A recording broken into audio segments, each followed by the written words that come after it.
Politics समझ में आ रहा है आप लोगों के?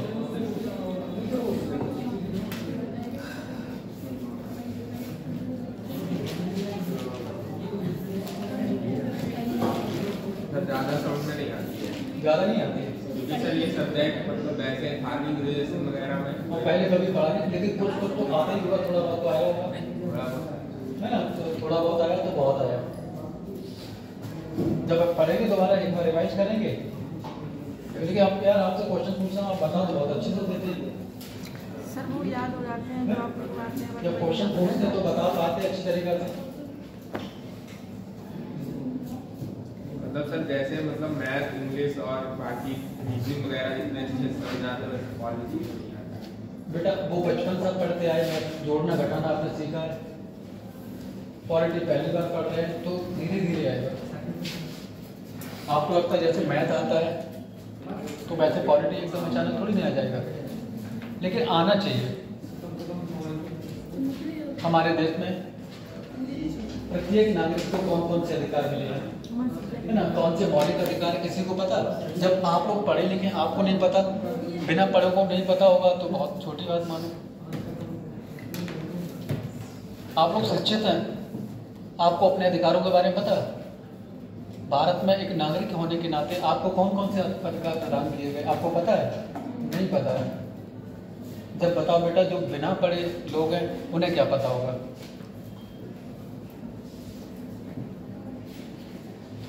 सरकार का क्या कर्तव्य है ना, आपका क्या कर्तव्य है, ये सारी चीज़ें आपको पता होनी चाहिए। ये आपके भारत में नागरिक होने के नाते ये सारी चीज़ें आपको पता होनी चाहिए। राष्ट्रपति का चुनाव कैसे होता है ना? सबके चुनाव के बारे में सारी चीज़ें दी गई है। केंद्र और राज्य के अधीन बहुत सारी सेवाएं होती हैं जो आप लोग तैयारी कर रहे हैं, है ना? कोई एसएससी की तैयारी कर रहा है, कोई पुलिस की तैयारी कर रहा है, कोई दरोगा की तैयारी कर रहा है, जो भी कर रहे हैं तो किसके अंतर्गत कौन कौन सी सेवाएं आती हैं, सारी चीज़ें ये तो सब कुछ दिया गया है इसमें। कौन भर्ती कराएगा, कौन क्या कराएगा, कौन सा बोर्ड इसका वैकेंसी निकालेगा, ये सारी चीज़ें हमारे संविधान में तो दी गई है। किसी भी देश में शासन करने के लिए नियम कानून होने चाहिए, लेकिन पता कैसे चलेगा? बहुत सारे ऐसे देश हैं बेटा उनका संविधान लिखित है नहीं। भारत में सारी चीज़ें क्रमबद्ध तरीके से दी गई है। हमारे देश में पहले ऐसा नहीं था, मध्यकाल में शासन राजाओं का हुआ करता था, देशी छोटे छोटे देशी रियासत हुआ करते थे, वो अपने अकॉर्डिंग शासन किया करते थे। उनका जो मन हुआ सजा दे दी, जो मन हुआ इस तरीके का वो न्याय दे दिया। लेकिन मनमाने तरीके से ना हो तो उसके लिए संविधान में एक ही चीज़ क्या कर दी गई, लिख दी गई है ना? नागरिक के क्या अधिकार हो गए,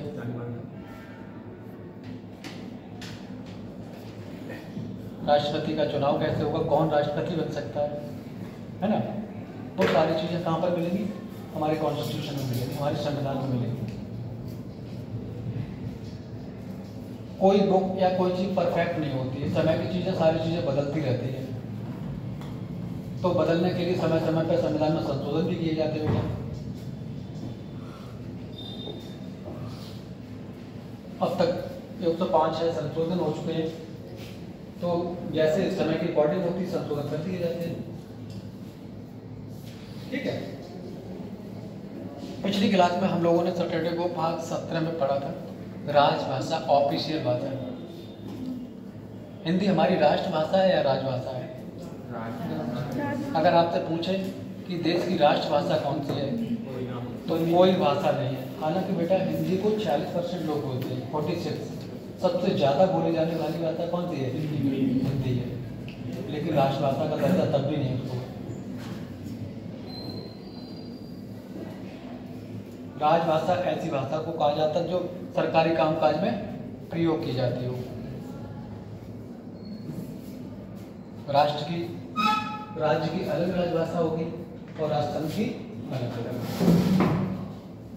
वर्तमान में कितनी राजभाषाएं बेटा? हमारे संविधान में कितनी भाषाएं हैं? 22 भाषाएं। उन 22 भाषाओं की चर्चा संविधान की किस अनुसूची में की गई है? अनुसूची 8। जो 22 भाषाएं हैं हमारे संविधान में किस अनुसूची उनकी चर्चा की गई? 8 अनुसूची की गई। हमारा जब मूल संविधान था उस समय कितनी भाषाएं थी? 14 थी, है ना। 15वीं भाषा कौन सी जोड़ी गई थी? सिंधी जोड़ी गई थी। किस संविधान संशोधन के द्वारा? 21वां संविधान संशोधन 1967 को जोड़ी गई। यहाँ से क्वेश्चन पूछा जाएगा। 3 भाषाएं जोड़ी और गई थी। 71वां संविधान संशोधन 1992 को। 3 कौन कौन सी भाषाएं?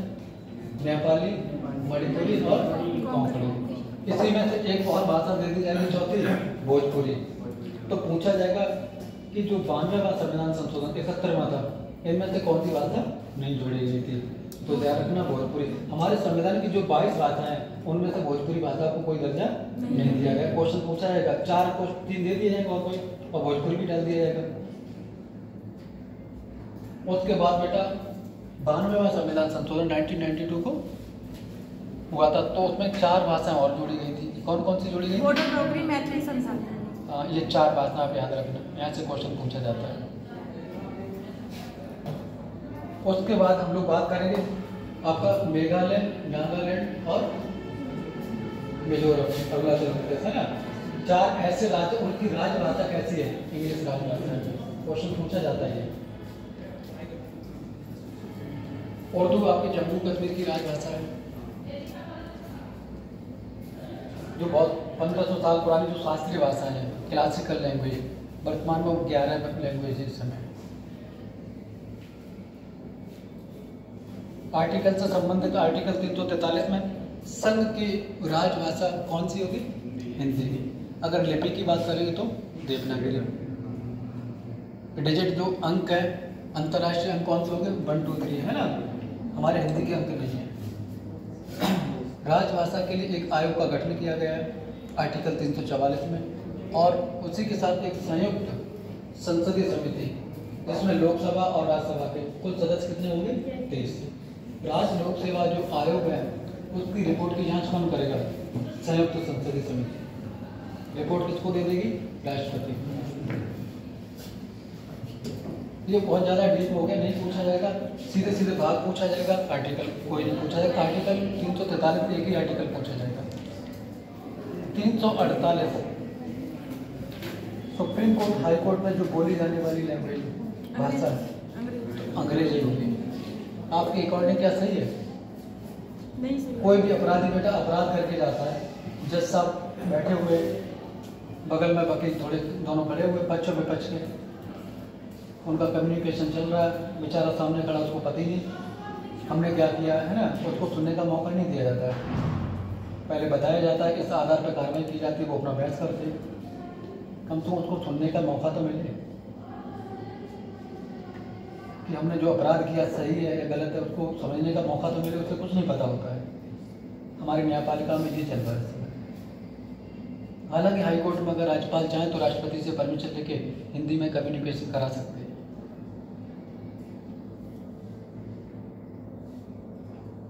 भाषा से संबंधित हमारे कॉन्स्टिट्यूशन में आपने देखा 29-30 2 आर्टिकल हैं अल्पसंख्यकों के हितों के लिए, है ना। अपना कॉलेज वगैरह खोल सकते हैं। संसद में जो बोली जाने वाली भाषाएं हिंदी और अंग्रेजी में बोल सकते हैं सांसद वगैरह। और वैसे ही विधायिका में, विधानमंडल में आर्टिकल 210 के द्वारा वहाँ भी हिंदी और इंग्लिश में। जरूरी नहीं, आप परमिशन ले सकते हैं अध्यक्ष हो या सभापति महोदय से, बोल सकते कि भैया हमारी मलयालम भाषा है ना, हम उर्दू बोलना चाहेंगे तो आप बोल सकते हैं। यहाँ तक क्लियर? ठीक है। आज हम लोग बात करेंगे इमरजेंसी की। आप बात करें।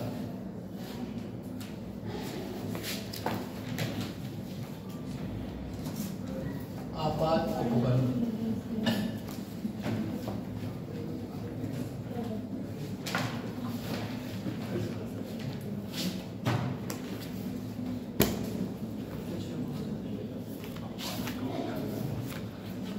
हमने ये बेटा हिंदी में लिख दिया, लेकिन रोमन में लिखे हुए हमारे कॉन्स्टिट्यूशन में। कोई दिक्कत तो नहीं? रोमन को पहचान पाएंगे आप?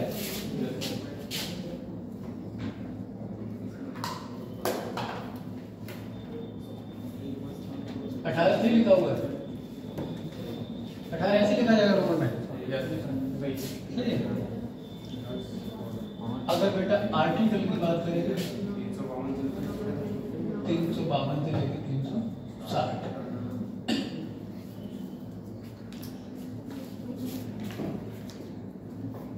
जब हमारा संविधान बना था, संविधान निर्माताओं ने पता बहुत सोच समझ के ये भाग बनाया जिसको हम क्या कहते हैं, इमरजेंसी प्रोविजन। हमने आपको राष्ट्रपति पढ़ाया था, राष्ट्रपति की जो शक्तियां थी, आपातकालीन शक्तियों के बारे में बताया था। क्या बताया था? आपातकालीन शक्तियां कौन कौन सी बताई थी? 3 प्रकार की बनाई थी, राष्ट्रीय आपात और राज्य का आपात और वित्तीय आपात के बारे में बताया था। वहाँ हमने आपको आर्टिकल्स बताए थे सीधे सीधे, लेकिन डिटेल में चर्चा नहीं की थी। भारत एक संप्रभु देश है ना, एकता और अखंडता बनाए रखने के लिए भारत में कैसी व्यवस्था है? फेडरल संघात्मक व्यवस्था है। देश में कभी इमरजेंसी लगे, कभी भी ऐसे हालात हो जाएं जब इमरजेंसी की जरूरत पड़े, तो सारी शक्तियां किसके पास पहुंच जाती हैं? केंद्र के पास। कैसी व्यवस्था हो जाती है? एकात्मक व्यवस्था हो जाती है। संघात्मक से कैसी हो जाती है? एकात्मक। सारी शक्तियां किसके पास पहुंच जाती हैं? केंद्र सरकार के पास।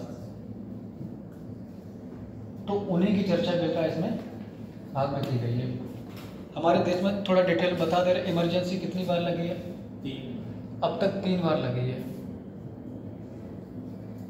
सबसे ज्यादा चर्चा का विषय रहता है जब इंदिरा गांधी के शासनकाल में लगी थी, 1975 का।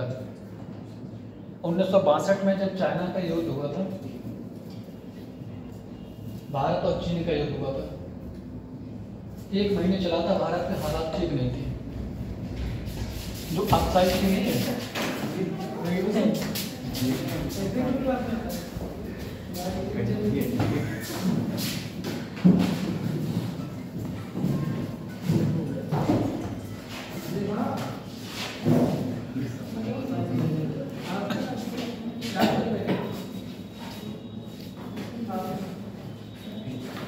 थोड़ा लिखा है, 3 प्रकार बता रहे हैं, ठीक है?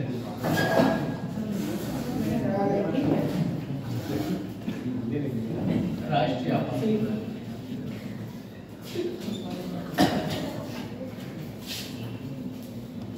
नेशनल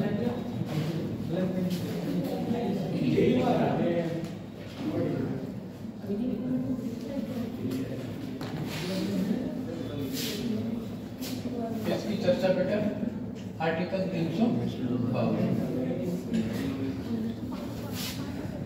दूसरा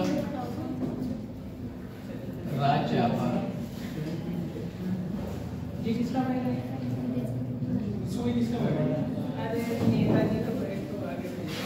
स्टेट इमरजेंसी,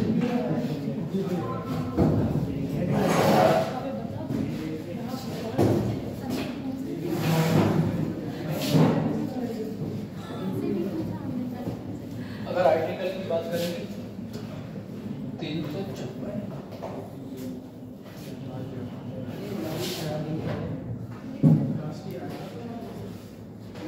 वित्तीय आपात,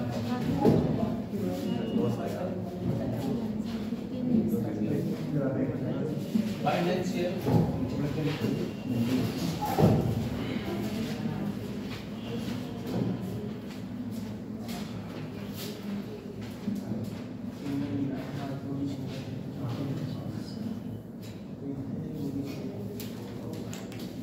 जब भी आप परीक्षा एसएससी वगैरह की देंगे तो सीधे सीधे आर्टिकल पूछे जाएंगे, है ना?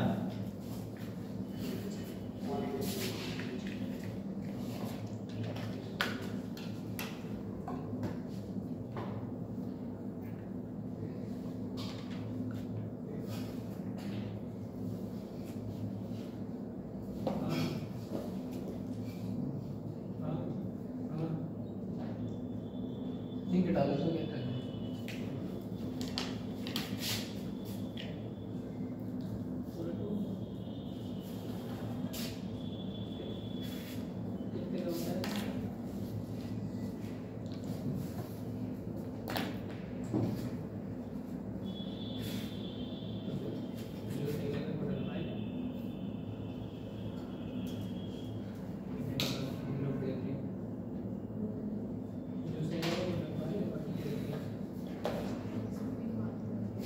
राष्ट्रपति की जो आपातकालीन शक्तियाँ वो 3 प्रकार मैंने आपको बताए थे, है ना। राष्ट्रपति की जब शक्तियाँ बताई थी उस समय बताए थे बेटा, ये वही शक्तियाँ हमारे एक स्पेशली आर्टिकल और भाग बना दिया गया, भाग 18 में चर्चा की गई है, ठीक है। अगर इनके बारे में पूछा जाएगा, इमरजेंसी जो आपात उपबंध के देश के संविधान से लिए गए तो जर्मनी के संविधान से लिए गए। अब लिखवा दे रहे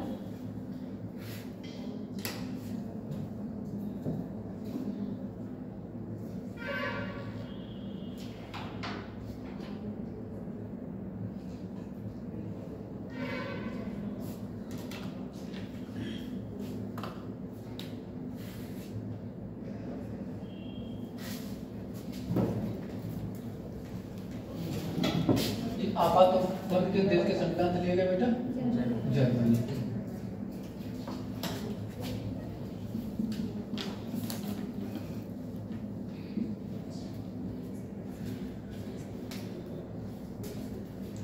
राष्ट्रपति की जो आपातकालीन शक्तियां 3 प्रकार की हैं,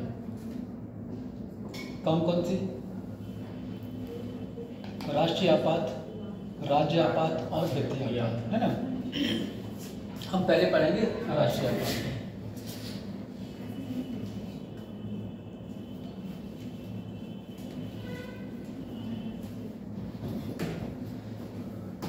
देश में बेटा राष्ट्रीय आपात नेशनल इमरजेंसी कौन लगाता है? राष्ट्रपति। किसकी सलाह पर? मंत्रिपरिषद की सलाह पर। 3 प्रकार से लगाई जा सकती है, युद्ध या बाह्य आक्रमण,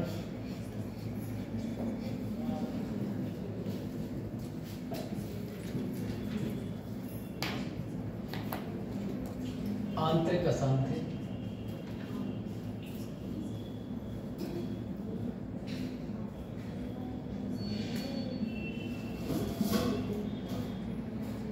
ये 1975 में जो इंदिरा गांधी लगाई थी बेटा, आंतरिक अशांति के आधार पर लगाई थी। अभी डिटेल उसकी चर्चा करेंगे, लेकिन इसको समाप्त कर दिया गया है। इसके स्थान में क्या दिया गया? सशस्त्र विद्रोह।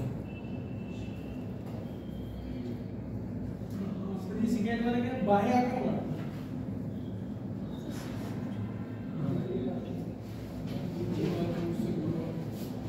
बाह्य आक्रमण जैसे पाकिस्तान आपका पड़ोसी देश आक्रमण कर दे भारत पे, युद्ध के हालात हैं तब भी लग सकती है। देश में सेना वगैरह कोई विद्रोह कर दे तब भी लग सकती है। ये दोनों कैसे होते हैं? बाह्य कारण और ये आंतरिक कारण। इसको कब जोड़ा गया था? 44वां संविधान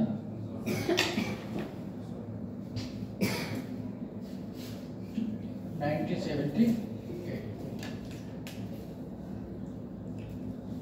अब तक कितनी बार इमरजेंसी लगी है? 3 बार। क्वेश्चन पूछा जाता है भारत में राष्ट्रीय आपातकाल कितनी बार लगा है? 3 बार। पहली बार कब लगा था? 1962। ये बेटा 68 तक चला था। दूसरी बार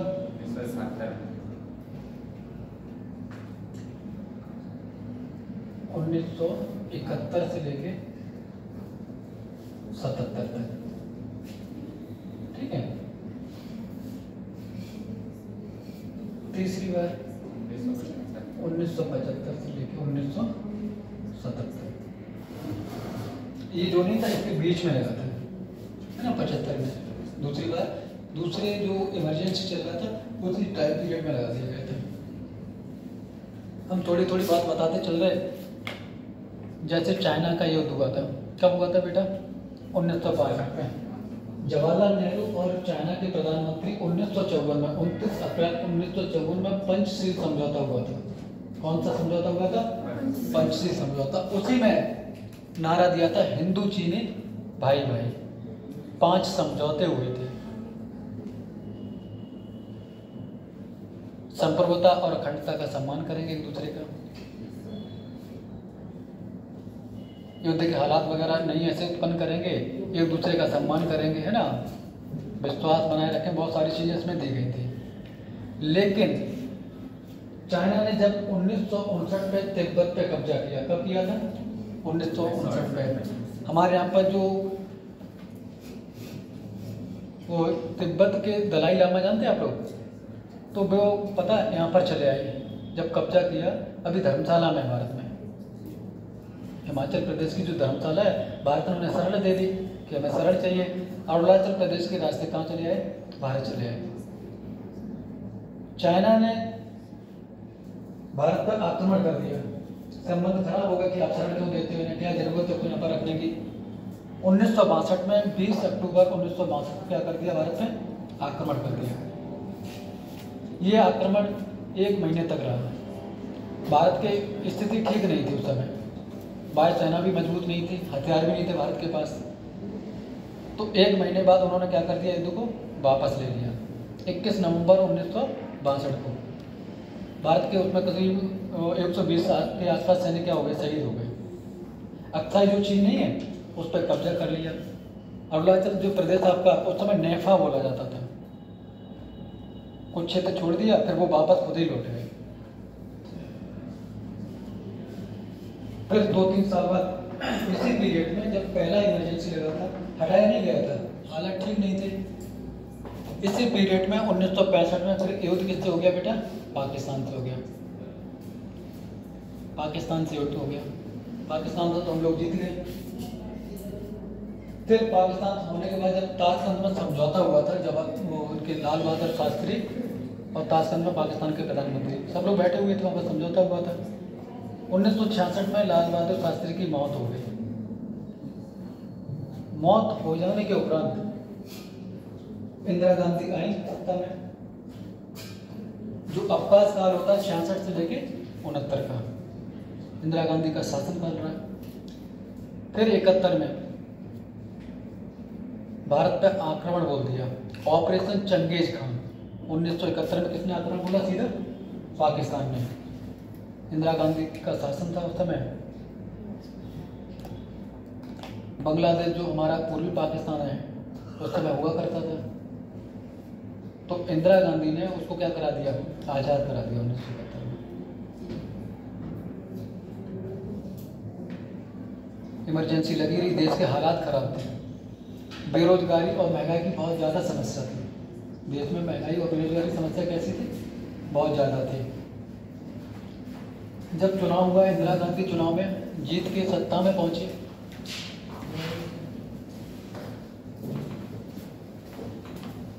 इंदिरा गांधी जब सत्ता में पहुंची,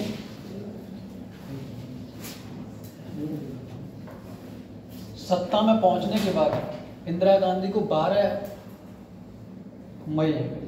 जून 1975 को उनको चुनाव क्या करा दिया, अवैध घोषित कर दिया गया। संयुक्त सोशलिस्ट पार्टी के जो नेता थे उनको क्या कर दिया गया, विजयी घोषित कर दिया गया। 1 लाख वोटों से जो हार गए थे। इंदिरा गांधी बहुत परेशान, उनके कुछ समझ में नहीं आ रहा था। इधर जेपी जयप्रकाश नारायण जो बिहार के थे वो क्या करने लगे, आंदोलन वगैरह करने लगे इंदिरा गांधी के खिलाफ, सरकार के खिलाफ आंदोलन करते रहे। इधर इंदिरा गांधी कहाँ पहुंची, सुप्रीम कोर्ट पहुंची। हाई कोर्ट का जो फैसला आया कि इंदिरा गांधी के खिलाफ चुनाव हुआ था वो अवैध था, गलत तरीके से चुनाव को उन्हें जिताया गया, मशीनरी का उपयोग किया गया। सुप्रीम कोर्ट ने कहा ठीक है, जब तक चुनाव वो सुप्रीम कोर्ट का फैसला नहीं आ जाता है इंदिरा गांधी अपने पद पर बनी रहेंगी।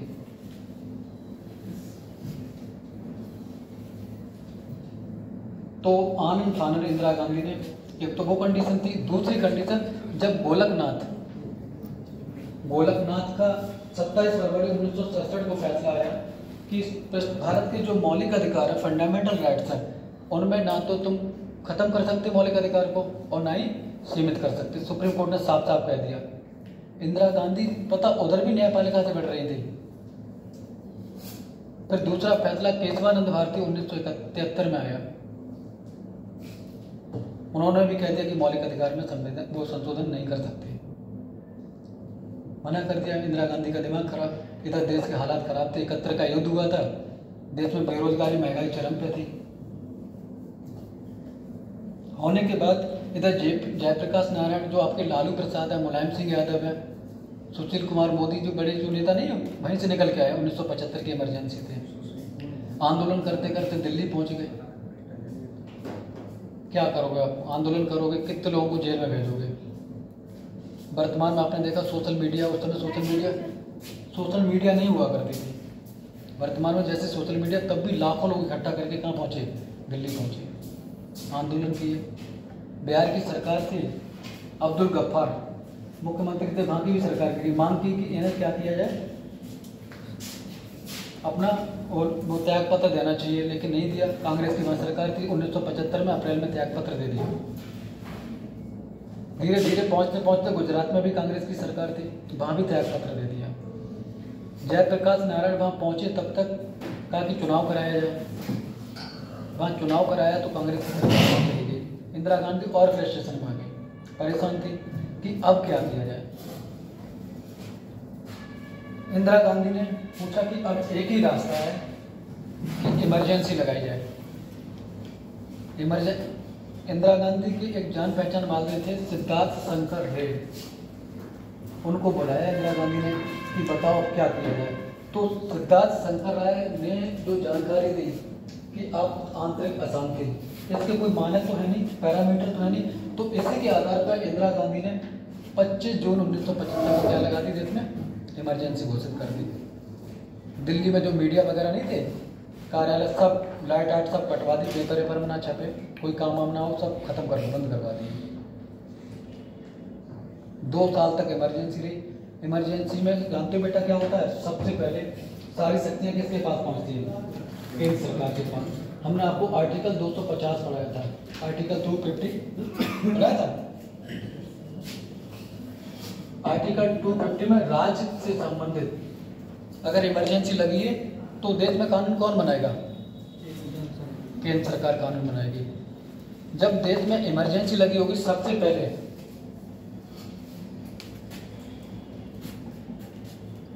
आर्टिकल 358 आपके जो मौलिक अधिकार हैं,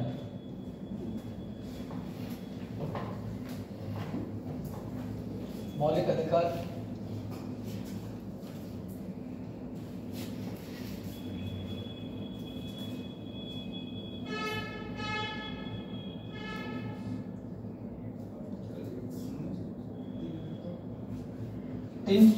के थ्रू मौलिक अधिकार का जो आर्टिकल 1914 क्या हो जाता है? निलंबित हो जाता है।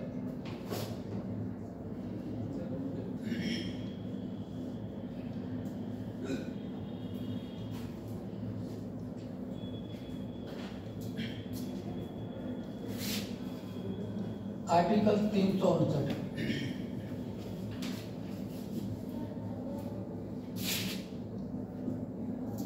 राष्ट्रपति के द्वारा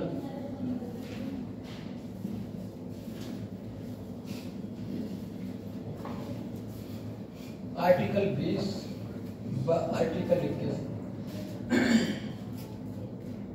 21 को छोड़कर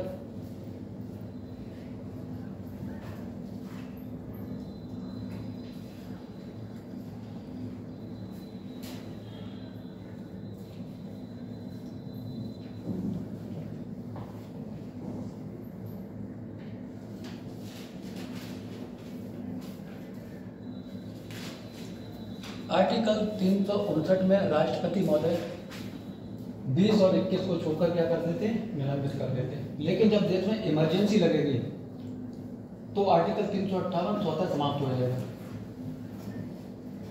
19 का मतलब समझते आप लोग? 19 में क्या दिया गया है? बोलने की आज़ादी, संघ बनाने की आज़ादी, घूमने फिरने की आज़ादी, व्यापार करने की आज़ादी। अगर आपसे आर्टिकल 19 छीन लिया जाए तो आपके पास क्या हो बचेगा? कुछ बचेगा? कुछ नहीं बचेगा। जैसे एक व्यक्ति की जेल हो जाती है, उससे भी ज़्यादा कंडीशन, वैसी कंडीशन सेम हो जाएगी जेल की तरह।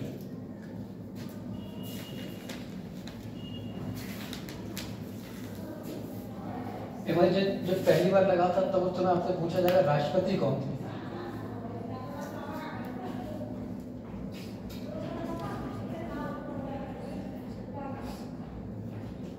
डॉक्टर सर्वपल्ली राधाकृष्णन।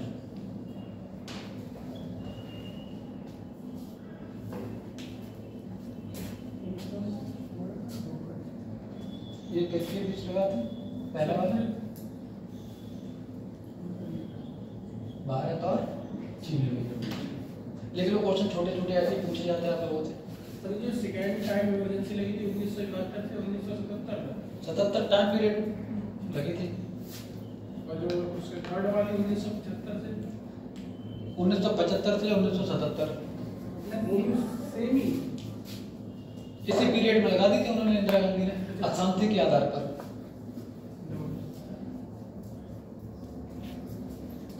सर एक क्वेश्चन है, इंदिरा गांधी ने इमरजेंसी जैसे कि क्या कारण है उनको बनाने का, क्यों चुनाव आ गई थी, तो चुनाव जीत गई थी उसके बावजूद।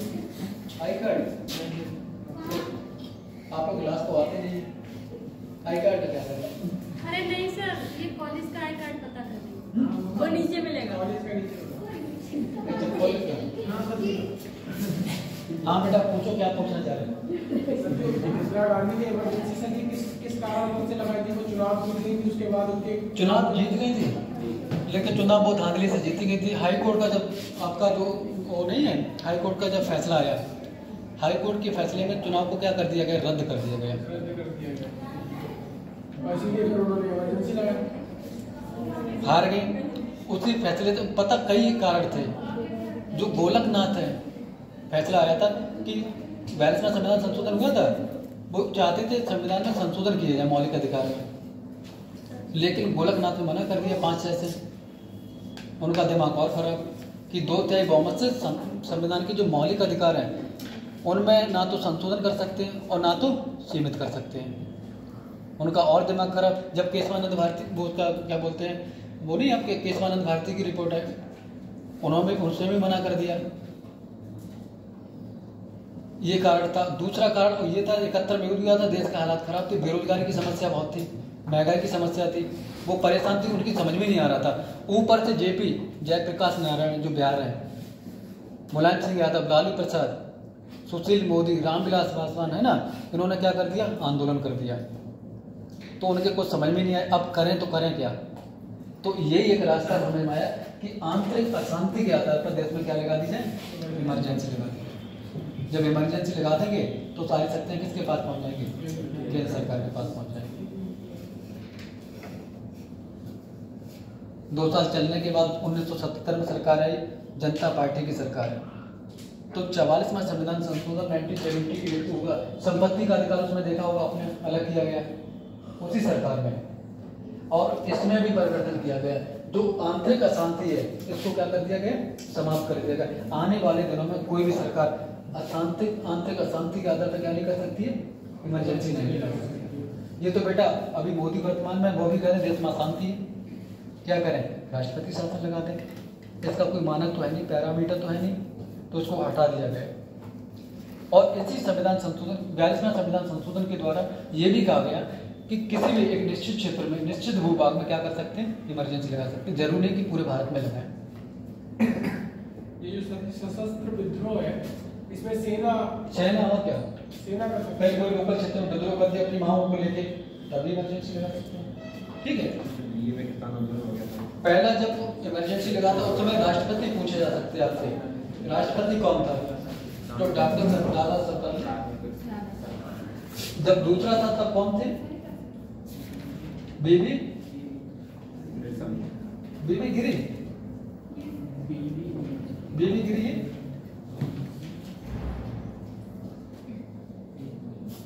बीबी गिरी सही लिखा।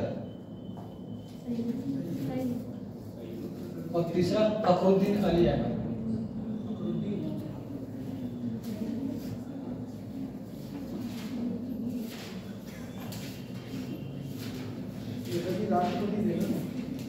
ये राष्ट्रपति थे।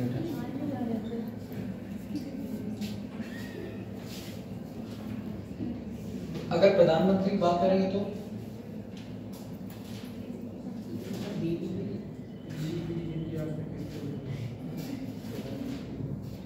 नेहरू जी थे इसमें, इंदिरा गांधी, और इसमें भी इंदिरा गांधी। लिख लो बेटा, कोई भी क्वेश्चन पूछ आप लोगों को ऐसे क्वेश्चन सीधे सीधे पूछे जाएंगे। जब दूसरी बार इमरजेंसी भारत में लगी उस समय प्रधानमंत्री कौन था, हो सकता है राष्ट्रपति पूछे जाते। ठीक है, बीबी गिरी जो थे जाकिर हुसैन की मृत्यु के बाद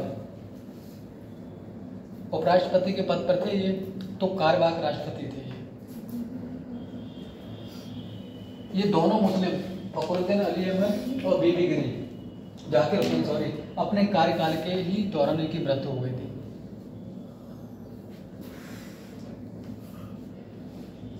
जब इमरजेंसी लगाई जाएगी 1 महीने से स्टार्ट होती है, कितने दिन से बेटा? 30। 1 महीने के बाद अगर संसद के दोनों सदन, लोकसभा राज्यसभा अनुमोदन कर दे विशेष बहुमत से, तो कितने दिन के लिए बढ़ जाएगी? 6 महीने के लिए। 6 महीने करते करते ये कितने साल तक इसका टाइम पीरियड है? अनंत काल।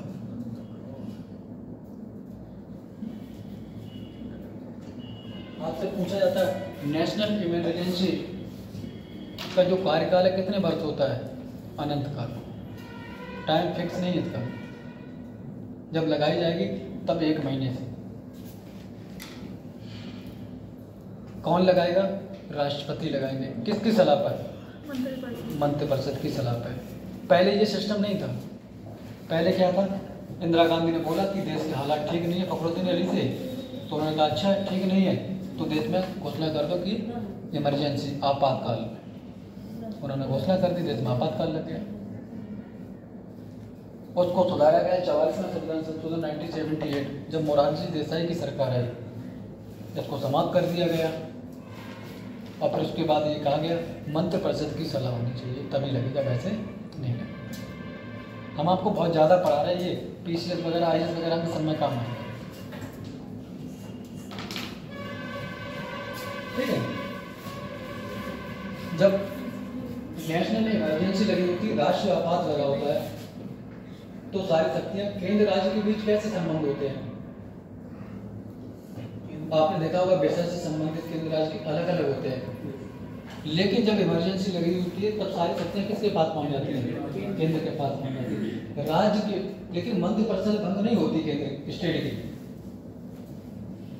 मंत्रिपरिषद, मुख्यमंत्री का पद रहता है, मंत्री रहते, सब कुछ रहते हैं, लेकिन जो विधानमंडल से संबंधित कानून है तो कौन बनाएगा? केंद्र सरकार बनाएगा। ठीक है।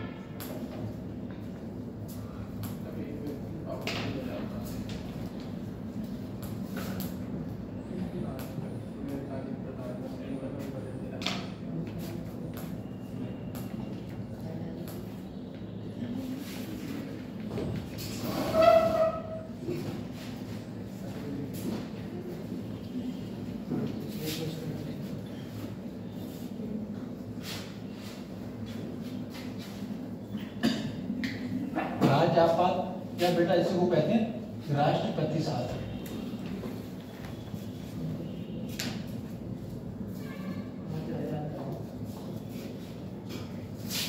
आर्टिकल 356, ये पीछे न लिख के आगे लिख दें इसको। आर्टिकल 356 के द्वारा क्या लगता है बेटा? राष्ट्रपति शासन। वो तो पूरे भारत के लिए था, है ना, इमरजेंसी। और ये किसके लिए? स्टेट के लिए। राज्यपाल स्टेट इमरजेंसी, राष्ट्रपति रूल्स कहते हैं ना। आर्टिकल की चर्चा 356 में। राष्ट्रपति शासन कब लगता किसी राज्य में? मान लो कोई सरकार है, संवैधानिक रूप से कार्य नहीं कर रही है, मनमाने तरीके से कार्य कर रही है, तब क्या लगा दिया जाएगा? राष्ट्रपति शासन। हालांकि ये समस्या बेटा कब आती है? जब केंद्र में सरकार और राज्य सरकार में दोनों अलग अलग सरकार होती है। एक सरकार होती है तब तो कोई दिक्कत नहीं आती है ना, काम ठीक से करती है। दूसरी कंडीशन कब लगती है? जैसे केंद्र सरकार ने कोई दिशा निर्देश दिया है, राज्य से कहा कि आप ऐसा करो, नोटबंदी बंद कर दो, ये नोट नहीं चलेंगे। राज्य कहता कि नहीं, हम तो जो नोट पहले चलते थे वही चलाएंगे, हम नहीं मानेंगे बात आपकी। केंद्र सरकार ने कहा कि कोरोना की जो बीमारी है, जो महामारी है, वो खतरनाक है, आप राज्य में क्या कर दो, लॉकडाउन लगा दो। राज्य कहता कि नहीं भैया हम नहीं करेंगे लॉकडाउन, तब क्या लग जाएगा, राष्ट्रपति शासन। अगर केंद्र सरकार के द्वारा जो भी दिशा निर्देश दिए गए, अगर राज्य उनका पालन नहीं करता है, तब क्या लगा दिया जाएगा, राष्ट्रपति शासन। 2 कंडीशन है, कौन कौन सी?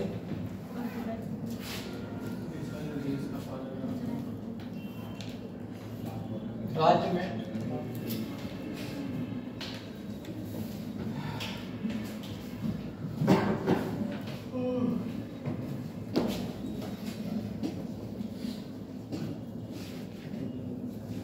संवैधानिक तंत्र की विफलता, और दूसरा आर्टिकल 365।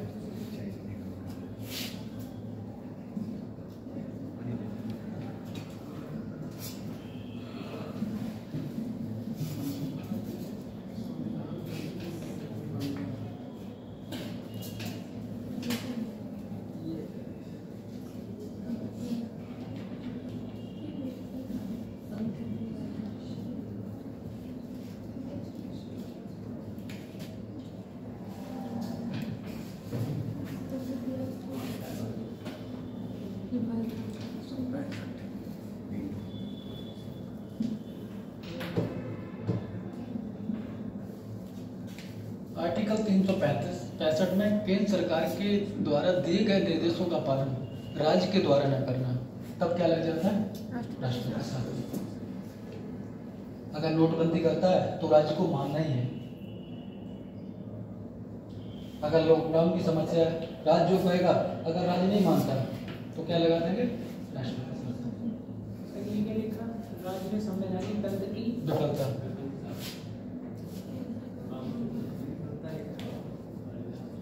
संवैधानिक तंत्र विफल हो जाए तो राष्ट्रपति सूचना, राज्यपाल सूचना किसको देंगे,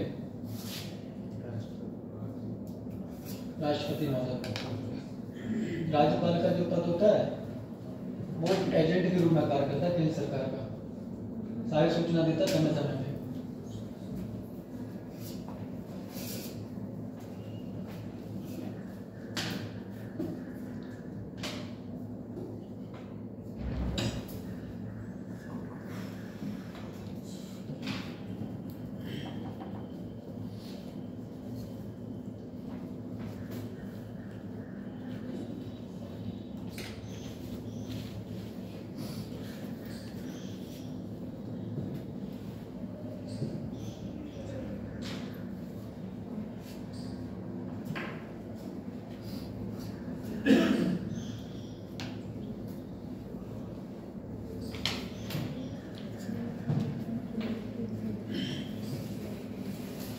आर्टिकल 356 सीधे सीधे पूछ रहे हैं, आप लोग जब परीक्षा देंगे तो राज्य में राष्ट्रपति शासन किस आर्टिकल के द्वारा लगाया जाता है, अनुच्छेद के द्वारा 356 के। अगर केंद्र सरकार के द्वारा कोई दिशा निर्देश राज्य को दिया जाता है, अगर नहीं राज्य मानता है तो वो राष्ट्रपति शासन किस अनुच्छेद के द्वारा लगाते हैं, 365। बहुत इंपॉर्टेंट आर्टिकल दोनों, 356 365 पूछे जाएंगे परीक्षा में। देश में देश में इमरजेंसी, नेशनल आपात, राष्ट्रीय आपातकाल किस अनुच्छेद के द्वारा लगता है, 352 के। कौन कौन से 3 कारण हैं, युद्ध, बाह्य आक्रमण और सशस्त्र विद्रोह। इंदिरा गांधी ने देखा था आंतरिक अशांति, उसी के आधार पर लगा दिया। ये क्वेश्चन आपसे पूछा जाएगा बेटा। अब ये पूछे जाएंगे आपसे, सबसे पहले राष्ट्रपति शासन किस राज्य में लगा, पंजाब में लगा था बेटा। उसके बाद केरल में लगा था। सबसे ज्यादा दुरुपयोग तो राष्ट्रपति शासन का तब देखने को मिला जब इंदिरा गांधी की इमरजेंसी के बाद जब भारत की जो जनता पार्टी सरकार आई, उन्होंने 9 राज्यों में क्या लगा दिया, राष्ट्रपति शासन। फिर उसके बाद जब इंदिरा गांधी की सरकार 1980 में आई तो उन्होंने भी क्या कर दिया, उनका बदला लेने के लिए 9 राज्यों में उन्होंने भी लगा दिया जब विपक्ष की सरकार थी। अब तक करीब 130 बार से ज्यादा क्या लग चुका है, राष्ट्रपति शासन। मणिपुर में हटेगा क्या, अभी भी लगा हुआ है। सबसे ज्यादा उत्तर प्रदेश और मणिपुर में राष्ट्रपति शासन लगा। मणिपुर में सर ये क्यों, मणिपुर का क्या कारण हो सकता है? जनजाति को समुदाय था, अभी देखा ना कितने लोग मारे गए। केंद्र मणिपुर का देखा नहीं आपने? नेट पर देखना डाल के वीडियो स्पेशली पड़े हुए, उस पर देखना, बहुत कंडीशन खराब थी वहाँ पे। उस टाइम सर आग वगैरह लग है ना, आग लगा दी जाती थी, गोली दिन में मार दी जाती थी, है ना। सरकार की आलोचनाएं भी हुई। ठीक,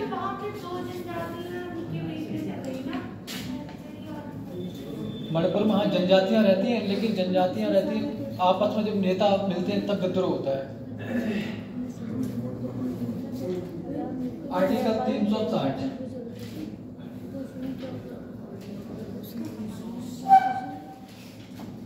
वित्तीय आपात। राष्ट्रपति शासन अधिकतम सीमा कितने वर्ष है बेटा? 3 वर्ष।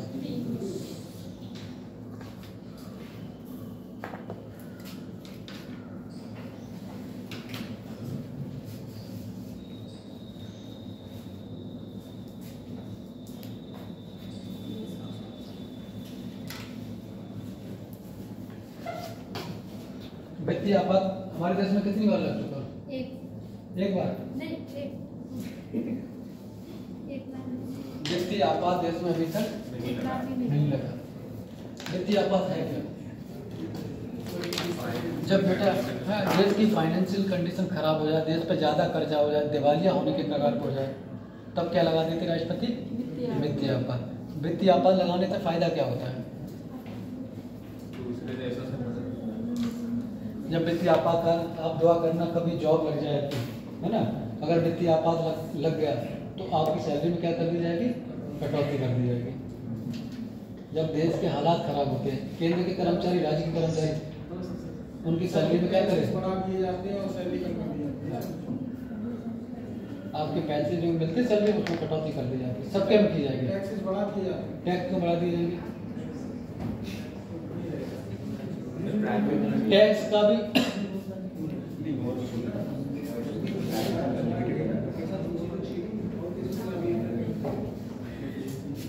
टैक्स का आपने ग्राफ देखा है? टैक्स का भी बेटा एक लिमिट होती है। टैक्स क्या होती है? लिमिट होती है। एक जो हाईएस्ट स्तर होता है उस तक बढ़ा सकते हैं आप, ये नहीं कि मनमाने तरीके से क्या करें, टैक्स को बढ़ा दें।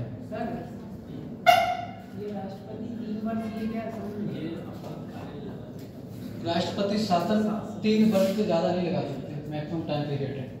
क्वेश्चन पूछा जाता है राष्ट्रपति शासन जो काल का टाइम पीरियड है वो कितने वर्ष होता है? तो 3 वर्ष होता है। ठीक है।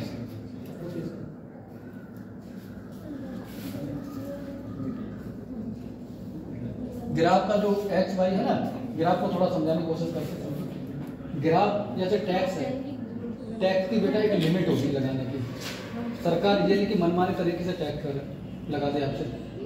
अगर तुम बताओ ज्यादा तुमसे टैक्स वसूलेगी, तुम क्यों काम करोगे? घर पे नहीं बैठोगे। जब तुम्हें ज्यादा टैक्स पे करना पड़ेगा, इनकम के अकॉर्डिंग टैक्स बढ़ाती चली जाएगी, तो हम काम क्यों करेंगे? सारा पैसा हमारा टैक्स में चला जाएगा। तो सरकार भी बैलेंस लेके चलती है। टैक्स को क्या करती?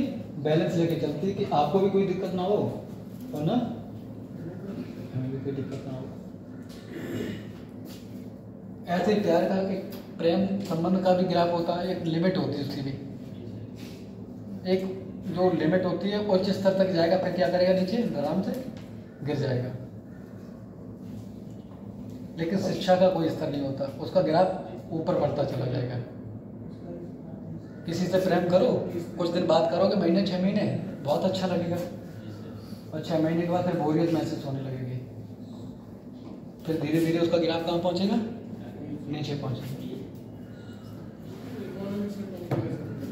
शिक्षा एक ऐसी चीज है, ऐसा ज्ञान है जो आपसे कोई बंटवारा नहीं कर सकता। कोई बांट सकता है? भाई भाई नहीं बांट सकते, कोई नहीं बांट सकता। अगर बांटेंगे तो बढ़ जाएंगे। नहीं बटेगा। अगर आप गरीब परिवार से अगर शिक्षित हैं, पढ़ाई लिखाई में ठीक है और मेहनत करना चाहते हैं, तो आप बहुत ऊपर जा सकते हैं। बहुत लड़के ऐसे हैं जो झुग्गी झोपड़ी में रह के IAS अधिकारी बने। हमारे यहाँ के एक पंडित जी थे, आप विश्वास नहीं करोगे, वो दिल्ली से आ रहे थे, पता नहीं कहाँ से आ रहे थे, तो उनके दोनों पैर कट गए। तिवारी थे, नाम नहीं आ रहा, दोनों पैर कट गए, एक हाथ कट गया, सिर्फ 2 उंगली बची उनकी, 3 उंगली और कट गई। उन्होंने ठानी कि हमें IAS बनना है। अभी 2 साल पहले तो वो 900 भी रैंक की थी, तो उन्हें सरकार ने प्रॉपर IAS बनाया, DM बनाया। हमारे गांव के बगल का एक लड़का था, आप विश्वास नहीं मानेंगे, IIT किया हुआ, उसके पिताजी थाने में पहुंचे तो दरोगा ने कहा बाहर खड़े हो, उल्टा सीधा बोला होगा, तो उसे बताया होगा कि बेटा ऐसे ऐसे गए हम थाने में, हमारी बहुत बेइज्जती की। तो कि अच्छा, वो लड़का दिल्ली चला गया, 2 साल तैयारी किया, 182 भी रैंक उसकी थी, 200 के अंदर ही रैंक थी, प्रॉपर IAS बना, वो DM बना जाके। उसने ठान लिया कि अच्छा आपकी बेइज्जती की कि बेटा तुम्हें DM बनना है, वो बन गया DM। अगर बेटा आप ठान लेंगे कोई चीज़ तो दुनिया की कोई ताकत नहीं जो आपको रोक पाए। आप ही तो बनते हैं, अपने आप को कमज़ोर मत आंको। बहुत सारे बच्चों के मन में ये विचार चलता होगा कि हम कमज़ोर हैं, है ना, मेरे बस की बात नहीं है, हम कर नहीं पाएंगे। आप बिल्कुल कर पाएंगे अगर मेहनत करेंगे तो, अगर टाइम देंगे तो। बहुत सारे बच्चों के मन में ये द्वंद रहता है, डायलेमा की स्थिति होती है कि मेरा होगा या नहीं होगा, हम क्या करें, अगर नहीं होगा तो। अगर आप ठीक से तैयारी करेंगे, है ना, उसको टाइम देंगे तो सिलेक्शन तो आपका होगा ही, कोई नहीं रोक पाएगा। बहुत सारे ऐसे बच्चे होते हैं कि सर पढ़ता तो हूँ लेकिन सिलेक्शन नहीं हो रहा, वो पढ़ाई नहीं करते। कितने बच्चे इसमें ऐसे हैं जो 4-5 घंटे तैयारी करते नहीं करते, तो आप ही बताओ कैसे सिलेक्शन होगा। बड़े बड़े शहरों में जाओ तो बच्चे 15-15, 12-12 घंटे तैयारी करते हैं। आप बिल्कुल नहीं करते, आप उन्हें कभी बीट कर पाओगे, फाइट कर पाओगे? नहीं कर पाओगे। आप कैसे करेंगे? आप 4-5 घंटे पढ़ो, लेकिन अच्छे से पढ़ो बेटा। फोन साइड में रख दो, ऑफ करके फोन रख दो। लेकिन हमें सबसे बड़ी दिक्कत क्या है, फोन पहले सामने रखेंगे, किताब पर नजर बाद में जाएगी कि किसी का मैसेज तो नहीं आ गया, मैसेज का इंतजार रहता है। बहुत सारी ऐसी साइट हैं, पूरे दिन तो सेल्फी लेते रहते, एक अच्छा फोटो आ गया आपका, वो फोटो कहाँ डाल दिया? फेसबुक पे डाल दिया।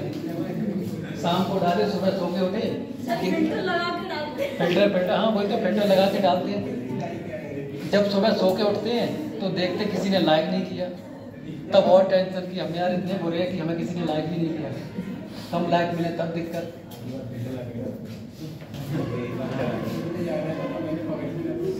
हो क्या रहा समझ में नहीं आ रहा।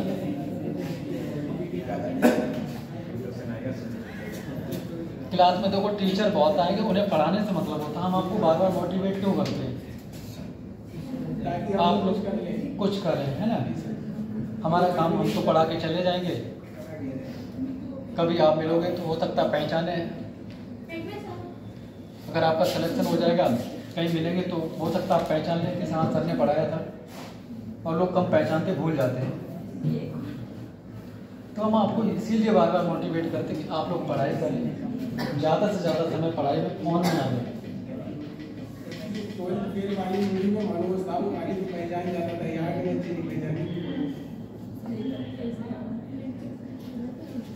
मत पहचानो, लेकिन आप बन तो जाओ कुछ, है ना। कोई किसी को नहीं पहचानता।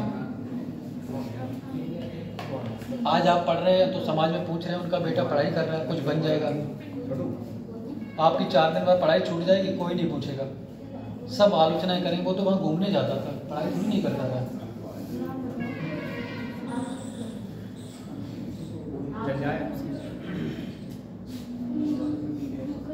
पर समाज में जानते हो, परिवार से ज़्यादा पड़ोसी को ज़्यादा चिंता होती है। अगर किसी की बेटी पढ़ने जाए तो कहते उनकी बेटी जा रही है, मोबाइल दे दिया, पता नहीं कहाँ घूमने जा रही है।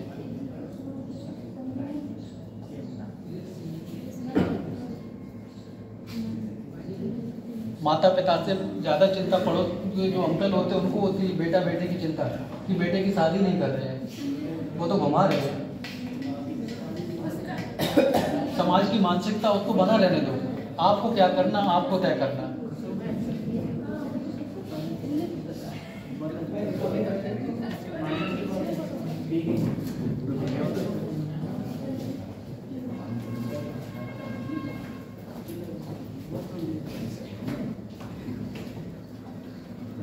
ठीक है, मोटिवेट करता हूँ तो कोई ऐसा तो नहीं कि सर फालतू में लेक्चर देते रहते हैं। तो आप लोग पढ़ाई करें ज़्यादा से ज़्यादा नहीं 4-5 घंटे पढ़ाई कर लो। जैसे पुलिस है आपका, SSC, रेलवे हो जाएगा, 4 घंटे 3 घंटे करो, लेकिन मन लगा के करो। अब आप पढ़ाई कर रहे हैं, दिमाग कहीं और है, किसी मैसेज का, कि मैसेज कब आ रहा है, मैसेज भी भेजना है।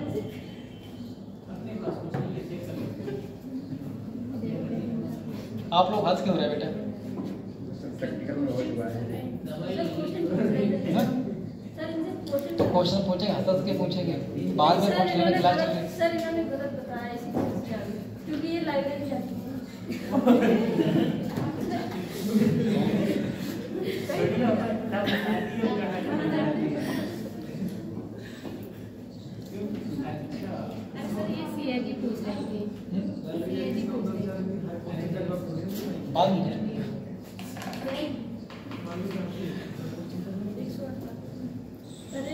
बाद में शाम को क्लास करने दो, क्लास हो जाए फिर पूछना आराम से, ठीक है।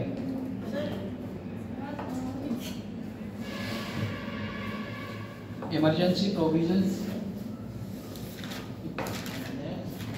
जो आपात बंद हमारे कॉन्स्टिट्यूशन में है ना, राष्ट्रपति की आपात जो शक्तियाँ हैं हमारे देश में जर्मनी के संविधान से ली गई। किस देश के संविधान से? जर्मनी की। एक तो क्वेश्चन आपका ये पूछा जा सकता है, और सीधे सीधे ये पूछा जा सकता है हमारे संविधान में आपात और बंद की चर्चा किस भाग में है? 18वें भाग में। आपसे एक क्वेश्चन ये पूछा जा सकता है राष्ट्रीय आपातकाल किस अनुच्छेद के द्वारा लगाया जाता है? आपको 352, 56, 58, 60 दे दिए जाएंगे, तो 352। राज्य में राष्ट्रपति शासन जो लगाया जाता है तो किस संविधान किस अनुच्छेद के द्वारा?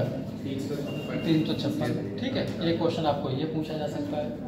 अगर वित्तीय आपातकाल किस अनुच्छेद के द्वारा लगाया जाता है? 360। हमारे देश में अब तक नेशनल इमरजेंसी कितनी बार लगाई जा चुकी है? 3 बार लगाई। जब पहली बार लगाई थी तो उस समय देश के राष्ट्रपति कौन थे? राष्ट्रपति सर्वपल्ली राधाकृष्णन। ठीक है, भारत चाइना का जब हुआ था नेहरू के द्वारा लगाई गई थी। जब दूसरी बार लगाई गई थी तब उस समय राष्ट्रपति कौन था? बीबी गिरी थे। अगर प्रधानमंत्री की बात करेंगे तो तीसरी बार जब लगाई गई थी तब राष्ट्रपति कौन था? फखरुद्दीन अहमद अली, है ना। तो ये थे तीसरी बार ये, और कितने क्वेश्चन आपसे पूछे जाएंगे यहाँ पर। वित्तीय आपातकाल कितनी बार हमारे देश में लगाया गया? अभी तक नहीं लगाया गया। भगवान से दुआ करना कभी ना लगे। अच्छी चीज़ नहीं है वित्तीय आपातकाल, है ना, अभी तक नहीं लगाया गया। देश में आपने देखा इमरजेंसी जब लगती सारी शक्तियाँ किसके पास पहुंच जाती है? केंद्र सरकार के पास पहुंच जाती है। राज्य के विधानमंडल से संबंधित जो भी कानून बनेगा तो कौन बनाएगा? केंद्र सरकार। हमने केंद्र और राज्य के बीच जब विधायी शक्तियाँ बताई थी तो आर्टिकल 250 की चर्चा की थी, है ना। 49 में क्या था? राज्यसभा के द्वारा क्या बनाया जाएगा 1 साल के लिए? राज्य के लिए कानून, है ना, किसी राज्य के लिए। और 50 में क्या बताया था? अगर देश में इमरजेंसी है तो कानून कौन बनाएगा? संसद, केंद्र सरकार बनाएगी। राष्ट्रपति शासन 2 कंडीशन बताई थी, कौन कौन सी? संवैधानिक तंत्र की अगर विफलता हो जाए, कोई राज्य अगर मनमाने तरीके से कोई कार्य कर रहा है तब क्या लगा दिया जाएगा? राष्ट्रपति शासन। दूसरी कंडीशन, केंद्र सरकार के द्वारा अगर कोई भी दिशा निर्देश दिया जाता है, अगर उनका पालन नहीं करेगा राज्य तो क्या कर दिया जाएगा? राष्ट्रपति। जैसे आपने देखा होगा नोटबंदी आज सरकार करे, मना कर दे कि भैया हम क्यों बदलें, हमारा तो यही नोट चलेगा, तो राज्य मनमानी कर सकती है? नहीं कर सकती है। तो कहेगा ठीक है तुम नोट चलाओगे, तुरंत आदेश कर देगा कि राष्ट्रपति शासन लगा दो। वो अभी ऑर्डर कर दे कि कोरोना चल रहा, कुछ चल रहा बीमारी, लॉकडाउन लगा दिया जाए, सब घर में ही रहेंगे, बाहर नहीं निकलेंगे। सर तो नोटबंदी की कोई लिमिट होगी, जैसे मोदी ने 2 बार करवा दी, मतलब वो अगर चाहे फिर से करवा सकता, मतलब कितनी बार? बिल्कुल बिल्कुल, कोई लिमिट नहीं है? कोई लिमिट नहीं है। अभी कह दे रात के 12 बजे सारे नोट बंद किए जाते हैं, न्यूज में भी तुरंत रात के 12 बजे। अभी कह दे तत्काल में कितना टाइम हो रहा है? 2 बज रहे हैं। अभी कह दे कि 3 बजे से नोट सारे बंद किए जाते हैं। आपके जो नोट जेब में रखे हैं कागज हो, बेकार कागज हो जाएंगे, कोई मतलब नहीं निकाले। दुकान को लेने जाओगे तो कोई पूछेगा ही नहीं। 2016 में जब नोटबंदी हुई थी, नोट रखे हुए थे लोगों के पास, जब रात के 12 बजे देखा, सुबह सो उठ के नोट बंद हो गए, लोगों की हालत खराब हो गई। सर अभी भी पड़े होंगे कुछ लोगों के पास एक्सचेंज? हाँ पड़े हुए हैं।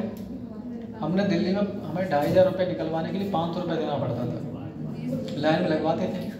मुखर्जी नगर में सब पूरी रात एक दिन लाइन में लगे थे। आप विश्वास नहीं करो, 2 बजे नंबर आया, जो हमसे आगे थे उन्होंने पैसे निकाल लिए। जब मैंने ATM डाला अपना और पैसे खत्म उसमें, और शाम 6 बजे से लाइन में लगे हुए थे। बहुत बुरा क्या लगा, हम मुल्क पैसे ही नहीं थे, पैदल पैदल जाते थे। कोई बात नहीं सर, सबके साथ होगा। फिर एक लड़के से मैंने कहा भैया तुम चले जाओ, उन्होंने कहा कि 500 रुपये लगेंगे। हमने कहा 200 ले लेना, कि नहीं पूरी रात लगना पड़ेगा। तब 500 रुपये दिए। वो पता ज़्यादा पैसा निकाल लिया है, 500 वो और ज़्यादा जान पहचान का था। बाद में देखा, अकाउंट चेक किया, हमने कहा तुम ज़्यादा निकालने की ज़रूरत थी मुझे। तो ऐसी कंडीशन खराब थी, लोग लाइन में लगे थे, बहुत लोगों की जान चली गई थी। जो बड़े बड़े लोग हैं वो लाइन में नहीं लगे थे। ठीक है, इस टॉपिक से कोई समस्या, कोई सवाल पूछना चाहते हो तो? वित्तीय आपात और कोई देश में लगा? वित्तीय आपात अभी तो देख लेना नेट पे, इसके बारे में जानकारी नहीं, हम आपको पहले जानकारी दे हैं ना, लेकिन भारत में तो नहीं लगा है। कहाँ जा रहे हो? ठीक है, बात 17 का है। किसी देश में तो हालत देख लो, लगा हो रहा है। अच्छा, नेपाल में लगा है? अच्छा, नेपाल में तो अभी बता रहे हो तो वित्तीय आपातकाल ऐसे थोड़ी नहीं लगता है बेटा, वहाँ तो आंदोलन हुआ था, है ना। देश के जब हालात खराब होते, पैसा नहीं होता, पाकिस्तान अभी दिवालिया के कगार पर है, उसमें भी नहीं लगा।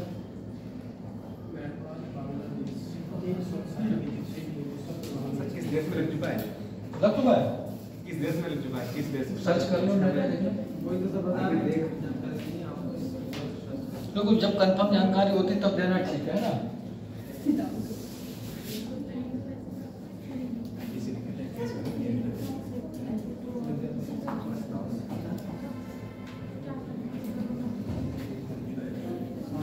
अपने यहाँ जैसे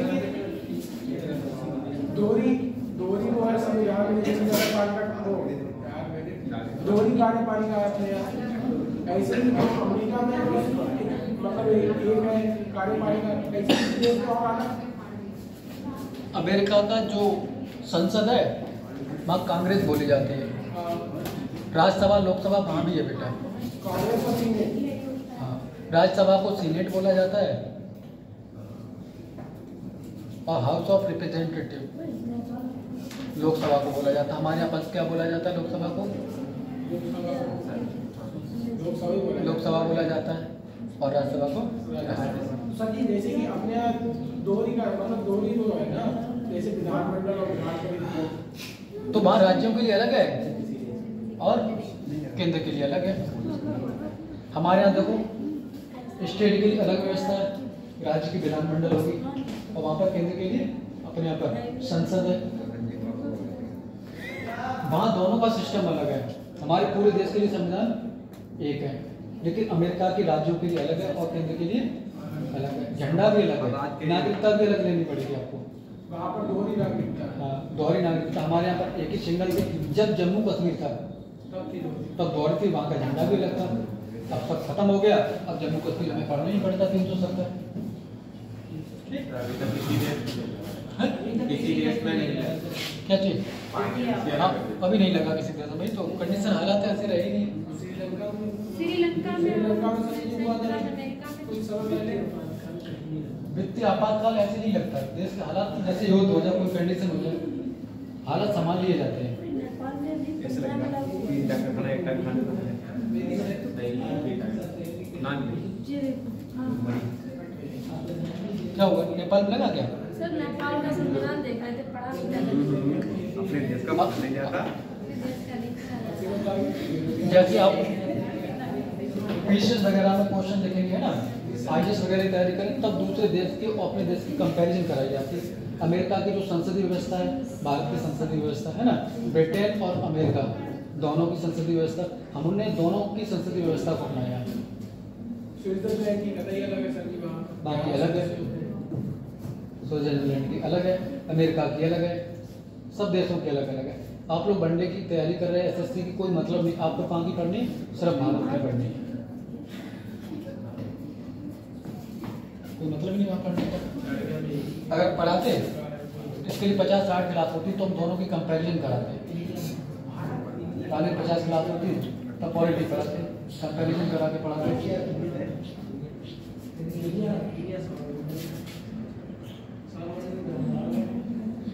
भाग 19 प्रकीर्ण या विभेद,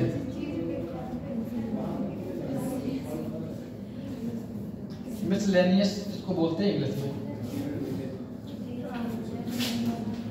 आर्टिकल 361 से लेके 367।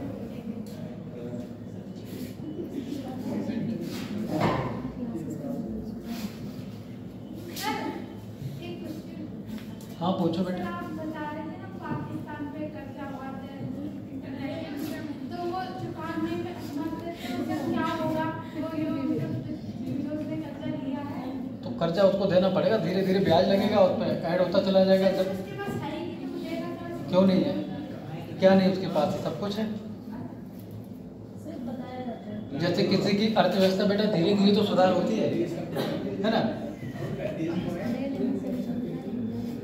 अभी कुछ दिन पहले अपने चाइना में क्या बेचा था, गधे बेचे थे। प्रकीर्ण विभेद, मिसलेनियस बोलते हैं इसको इंग्लिश में। राष्ट्रपति, राज्यपाल,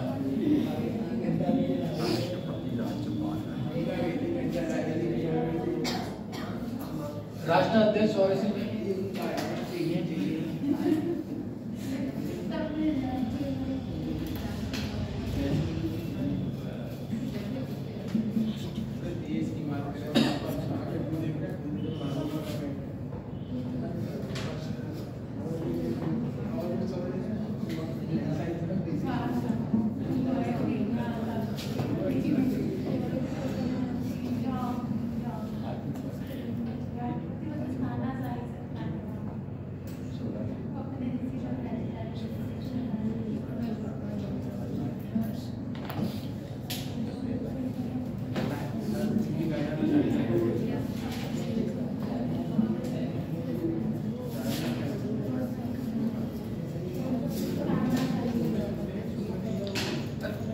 जब पूछे नहीं जाएंगे। आर्टिकल 361 में राष्ट्रपति और राज्यपाल, बेटा ये लोग अगर अपने पद पे हैं तो इन पर फौजदारी का मुकदमा नहीं चलाया जाएगा।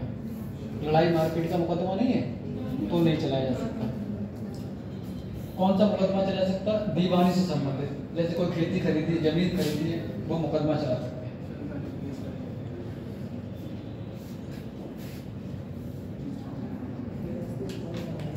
ये कभी नहीं पूछा, दिखा दे रखा है कि सर आपने आर्टिकल भाग 19 कराया नहीं था। बाकी मेंबर ऑफ पार्लियामेंट और मेंबर ऑफ लेजिस्लेटिव है उनके ऊपर चल जाएगा। ये जो संसद वगैरह है, संसद में जो विधायक वगैरह हैं उनके ऊपर चल जाएगा मुकदमा, हाँ। सब पे चलेगा। अगर नहीं चलेगा तो ये इनके पास राष्ट्रपति के पास बेटा कहाँ टाइम रहता है, राज्यपाल के पास कहाँ टाइम रहता है। अगर चलाओगे तो उनके पास शक्ति भी है। कौन सी शक्ति है? क्षमादान की शक्ति है। राष्ट्रपति के पास आर्टिकल 72 और राज्यपाल के पास आर्टिकल 161। तो सर ये अपनी क्षमा को नहीं चलेंगे। और क्या मान कर सकते हैं। 362 में जैसे कोई राजा है, राजा को किसी तरह की कोई छूट नहीं दी जाएगी। हमारे संविधान में ये चीज़ लिख के गए हैं संविधान निर्माता। 363 अंतर्राष्ट्रीय लिख लो,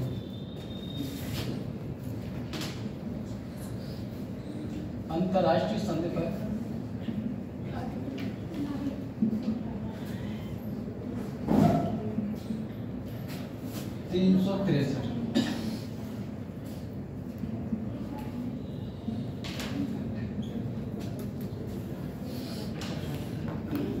राज्यसभा न्यायपालिका लिखो, राज्यसभा न्यायपालिका का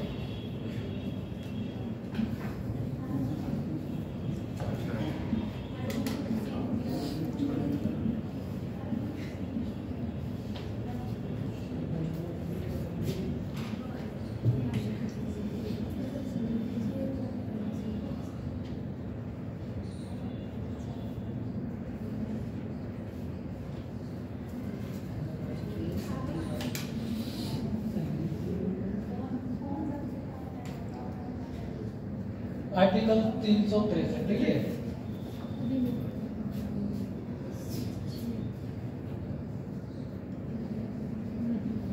एक बार कंफर्म कर लेना आर्टिकल से।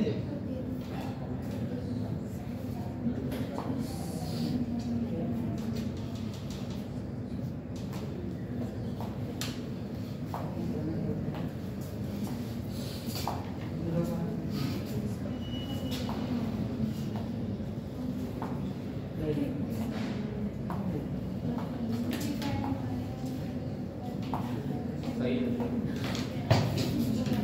जैसे इस आर्टिकल को समझने की कोशिश करें। जैसे मोदी जी विदेश में गए, है ना, कोई समझौता करके आए किसी भी देश से, तो न्यायपालिका ये नहीं करेगी कि आपने क्यों समझौता किया, और राज्य भी ये नहीं कहेगा कि समझौता करके आए हो तो तुम जानो, तुम्हारा काम जाने।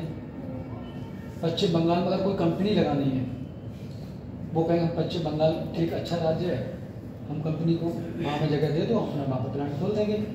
तो ममता बनर्जी मना करें, कहें भैया हम जगह नहीं देंगे, आप उत्तर प्रदेश में दे दो जाके। कंपनी मना करे कि नहीं हमें पश्चिम बंगाल में जगह चाहिए, तो राज्य बेटा मना नहीं करता।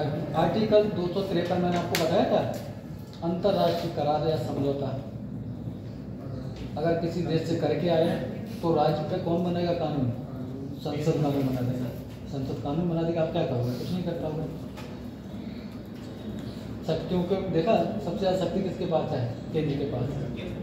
ठीक, 264 में जैसे 12 हुआ आपका हवाई अड्डा हुआ, है ना, वो किसके अधीन होंगे? केंद्र के अधीन होंगे। नहीं पूछे जाते क्यों लिखोगे? 365 में जो बांध कराया था आपको,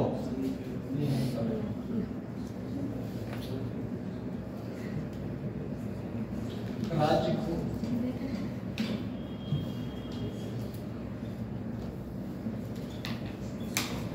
केंद्र के द्वारा दिशा निर्देश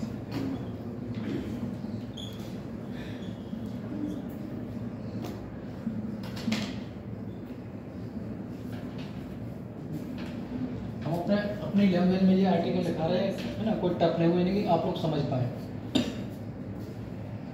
आर्टिकल 365 बहुत इंपॉर्टेंट आर्टिकल।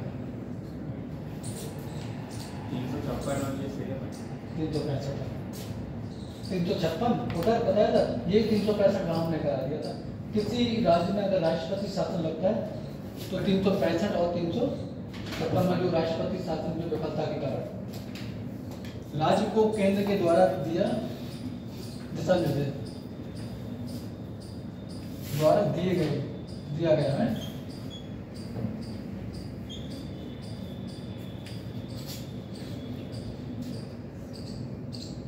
हमने उल्टा लिखते, केंद्र के द्वारा लिखी जाए तो ज्यादा सही रहता है ना। केंद्र के द्वारा राज्य को दिए गए निर्देश, है ना, केंद्र बड़ा है ना, लिख लिया, लिख लिया। बात देखिए,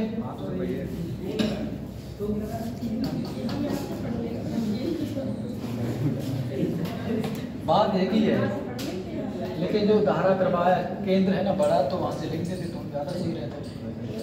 66 में व्याख्या के बारे में परिभाषा बताई गई है, 65 में, वो 66 में और 67 में निर्वाचन नहीं निर्वचन, उसकी व्याख्या की गई है।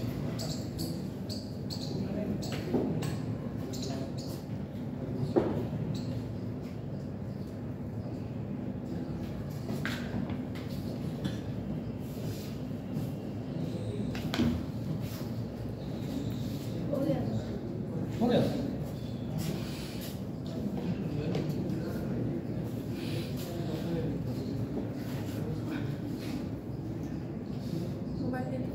आर्टिकल पूछ नहीं जाते, भाग हमने इसलिए करा दिया कि आप सर 19 भाग छोड़ दिए।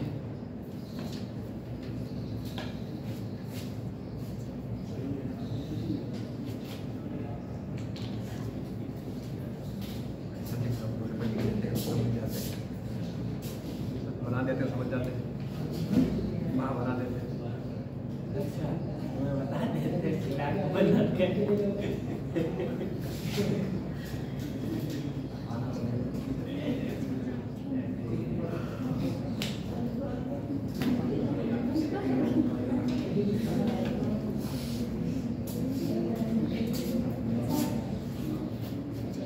समझ में आ रहा है आप लोगों के?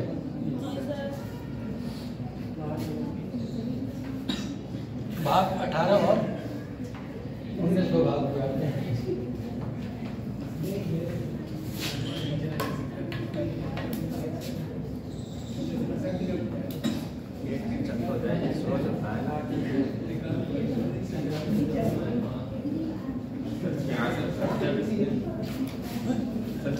छियासठ में बेटा परिभाषा के कोई कुछ है नहीं, परिभाषा है और निर्वचन उसकी व्याख्या के बारे में।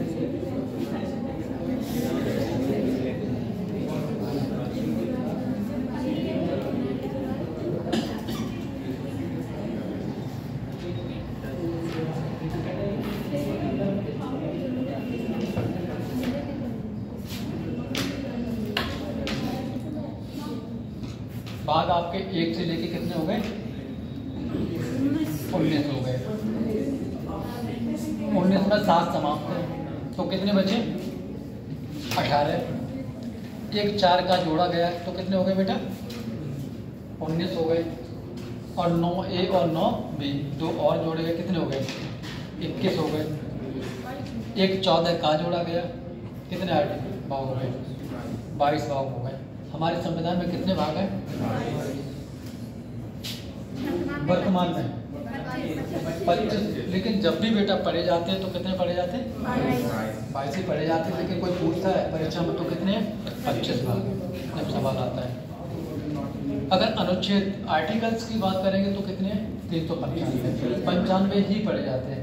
लेकिन समय समय पर संशोधन हुआ है और जोड़े गए हैं तो 450, 470 से ऊपर 74, 75 जो भी है 70 से प्लस है, बढ़ते रहते हैं, है ना। जब पूछे जाएंगे तो 395 395 पूछे जाएंगे। हमारे संविधान में कितनी अनुसूचियाँ थी? अनुसूची मूल संविधान में अगर पूछा जाएगा थी संविधान में 8 थी, है ना। ये क्वेश्चन आपका यहाँ से भी पूछा जा सकता है अनुसूची से। अनुसूची 1 में किसकी चर्चा है? संघ और उसके राज्य। 28 राज्य और 8 केंद्र शासित प्रदेश की चर्चा कहाँ पर मिलेगी? अनुसूची 1। अनुसूची 2 में बेटा क्या है? वेतन के बारे में चर्चा है ना। अनुसूची 3 में क्या है? शपथ। पहले पैसा दो, उसके बाद हम काम करेंगे, शपथ लेंगे। पैसा नहीं दोगे हम काम नहीं करेंगे।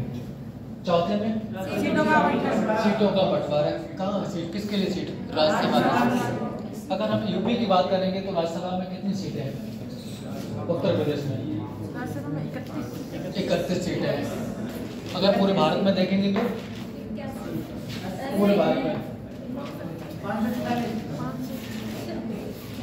राज्यसभा की बात करें, अनुसूची 4 की बात करें 200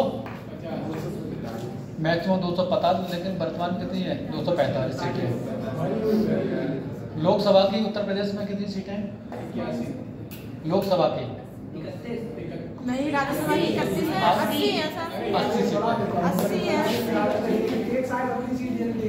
विधानसभा की बेटा कितनी सीटें?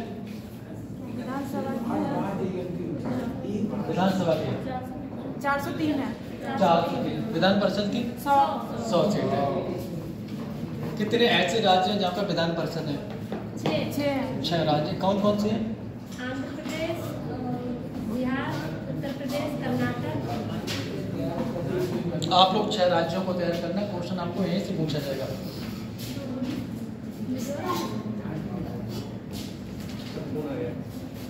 अनुसूची 6 में क्या है?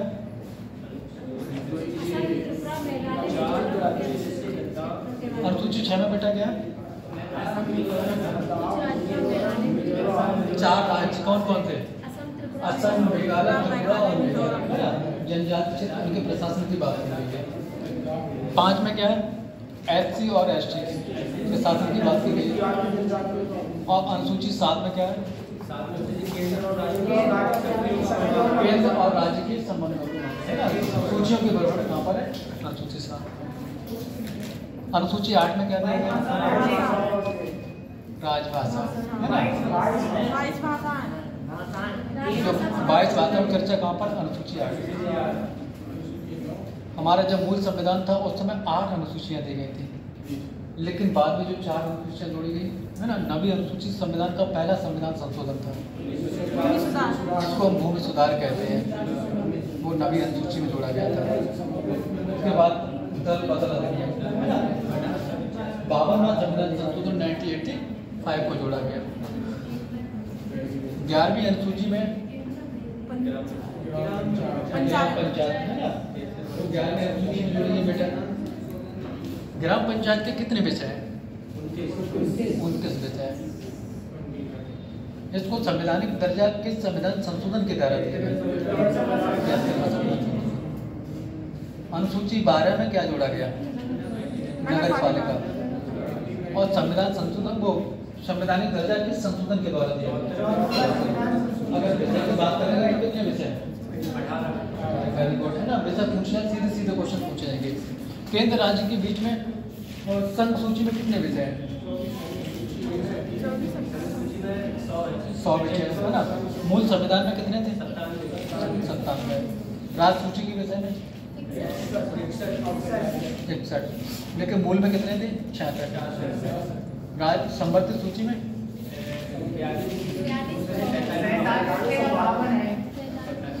अगर हम आपसे पूछे साइबर क्राइम जो है किस अनुसूची से संबंधित है?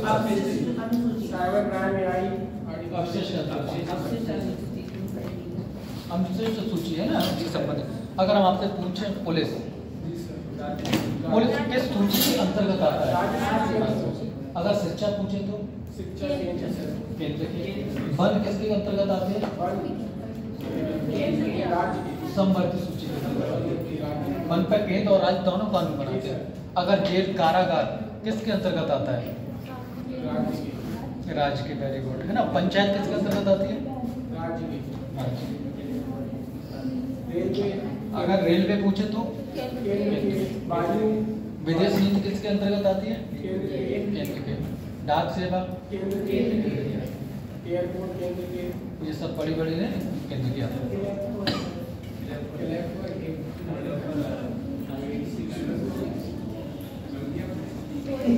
मौलिक कर्तव्य हमारे संविधान में किस संशोधन के द्वारा जोड़े गए थे? मौलिक कर्तव्य हमारे संविधान में किस संशोधन के द्वारा जोड़े गए थे? 42वां संविधान संशोधन किस समिति के द्वारा? वर्तमान में कितने प्रकार के मौलिक कर्तव्य हैं? उस समय 10 प्रकार। बेटा आपका आज पढ़ने में मन नहीं लग रहा है? हाँ, है ना? आज सीरियस नहीं बिल्कुल पढ़ाई में। ये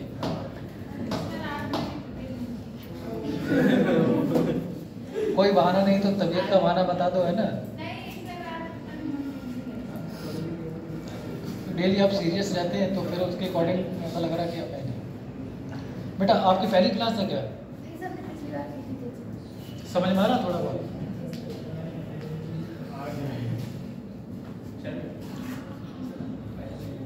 अब सवाल पूछो, कोई पूछना हो तो। जैसे आप पढ़ाई से संबंधित पूछें, पॉलिटिक्स से संबंधित पूछें, कैसे पढ़ा जाए हमारा सिलेक्शन हो जाए, क्या पढ़ा जाए। अभी टाइम नहीं हुआ बेटा, थोड़ा टाइम अभी नहीं हुआ।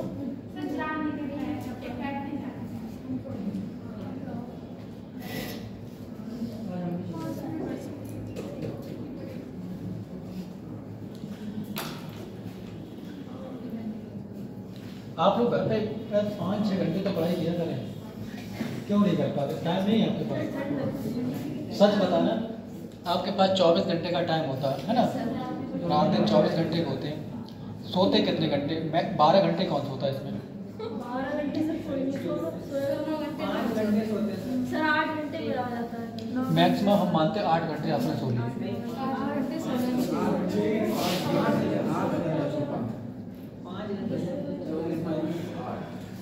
8 घंटा आपने सोने में निकाल दिए, ठीक है?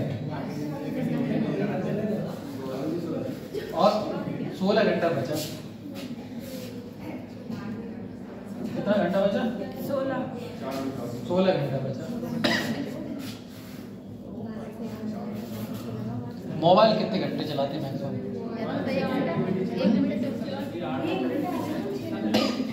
सही बताना। हम आपको 2 घंटा देते, 4 घंटा देते मोबाइल। सर 4 घंटे चलाते हैं। हाँ 4 घंटा चलो ले लिया। अब बेटा कितना टाइम बचा? 12 घंटे। खाना कितने घंटे खाते हैं? खाना 2 घंटे खाते, सुबह शाम 1-1 घंटे है। कितना बचा बेटा? 10 घंटा। कॉलेज में भी पढ़ाई करते हैं? कॉलेज आते हैं आप लोग?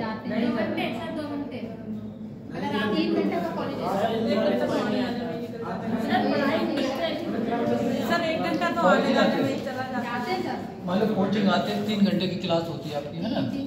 और 2 घंटे आने जाने में, तो 5 घंटा और निकाल दो। 5 घंटा बचे। खाना पीना बनाते हैं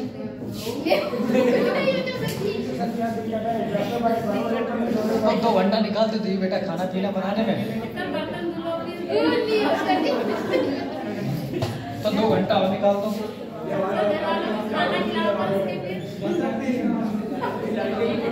3 से 4 घंटा बेटा टाइम बचता, 4 घंटे तो पढ़ाई करो मन लगा। अगर आप 4 घंटे तैयारी करते मन लगा के, स्टेट की जो भी वैकेंसी, लेखपाल है, रेलवे है, दरोगा है, पुलिस है, आपका 2 साल में 100% सिलेक्शन हो जाएगा। मैथ में कितना पढ़ना? 6-7-8 चैप्टर है, वही पढ़ना है। रीजनिंग आपको पढ़नी, अगर आपका मैथ अच्छा हो जाएगा रीजनिंग कवर हो जाएगा। और बस जीएस पढ़ना है, जीएस ज़्यादा मत पढ़ो, मैथ रीजनिंग को फोकस करो, डेली प्रैक्टिस करो, सिलेक्शन हो जाएगा। 4 घंटे बहुत है, कॉन्सेंट्रेट होके पढ़ो। अब ऐसा नहीं आपका दिमाग कहीं और है, किसी से बात करते हो टेंशन दे दी, सारा दिमाग उसी से। अगर फोन आ गया तो टेंशन, तो कोई ना कोई टेंशन देगा, बातें करेगा। अगर नहीं आया तो क्यों नहीं किया, नंबर बिजी गया तो टेंशन, है ना? कि पता नहीं कहाँ बात हो रही थी, है ना? तो इन चीज़ों को दूर रखें। आप क्या करें, 3-4 घंटा तैयारी करते हैं, 4-5 घंटे बहुत है। आपको लगता है 10 घंटे से सिलेक्शन होता है?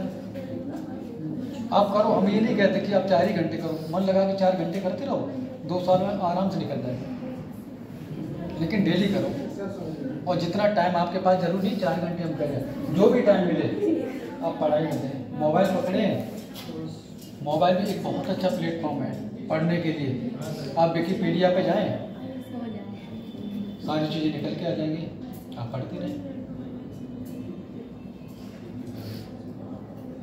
यूट्यूब पर बहुत अच्छे अच्छे टीचर हैं, उनके लेक्चर आप सुन सकते हैं। अगर किताबें हैं तो आप किताबें भी पढ़ सकते हैं।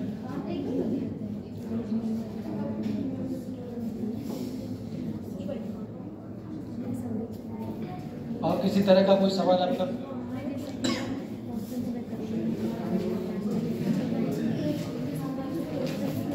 किसी तरह का कोई सवाल आपका?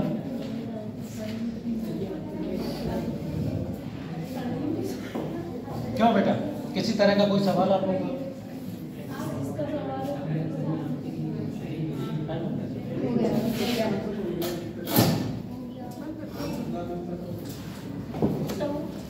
फीस पूरा हुआ।